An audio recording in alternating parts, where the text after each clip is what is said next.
Hi, Sandra here from Creating Spain, and today I just wanted to give you a quick little tip. I have recently got my hands on this Tim Holtz stamp positioner or stamping platform, whatever you like to call it. And the reason I got this is because although I made my own version of a stamp positioner, the heat in Spain in the height of summer managed to loosen the tape that I had used as part of my hinge, and I'd had difficulty with hinges in the past, and the tape version worked really well during the winter months, but when the summer came it started to loosen it and I noticed there was a bit of movement. So I decided that since I had a lovely son who wanted to get me a birthday present, I would ask for one of these things.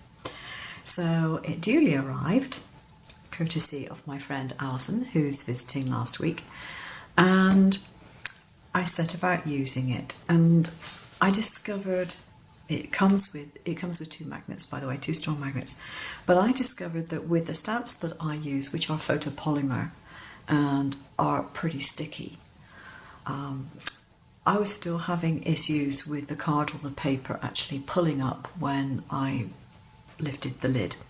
And that kind of defeats the object of a stamp positioner because things move.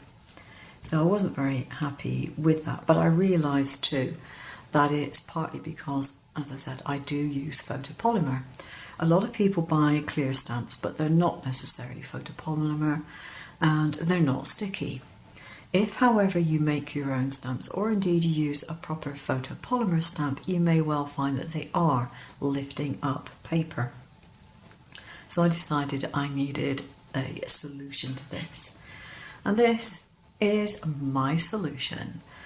We happen to have a 3D printer, and I'm very busy thinking of things that it can print, and I have printed this frame, and I've designed it so that it has the holes in, and in fact the holes go right through, but they are such a good fit for my magnets. I could literally just press them into place and they stay there. They are a tight fit. I have 12mm magnets here, and I think they were 1.97mm high, and this is 2mm high.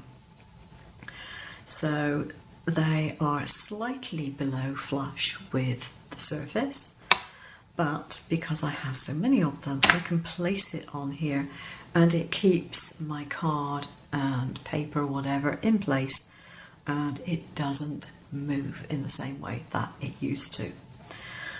Now, I deliberately designed it so that this is actually transparent, or semi-transparent I should say. I can see the frame of my colour card underneath it, and I've made it so that it's got quite a big aperture, simply so that it will cope with most of the stamps that I have.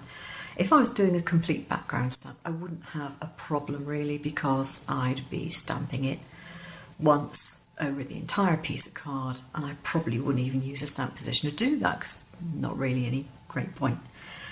So I decided that this was a reasonable size. If I want to stamp part of it, it will work.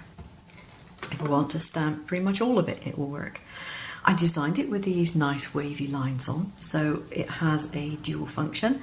If I decide I want to do a wavy line on a card, I can put this down and I can draw my wavy line.